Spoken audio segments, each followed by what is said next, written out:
Hello friends, welcome back to the my new video guys and my YouTube channel guys. Today friends we are going to talk about guys Samsung phone guys Bluetooth setting guys, how to reset.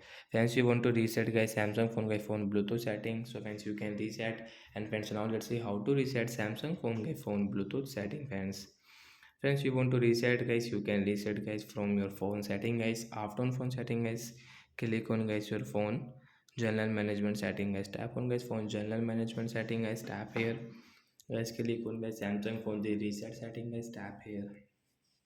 Friends, click on network setting reset.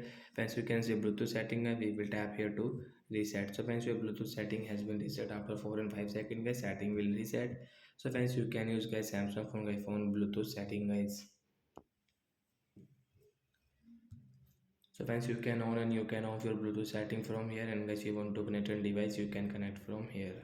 So like that guys, we can reset guys Samsung phone guys phone Bluetooth setting. So bye bye guys, thanks for watching the video.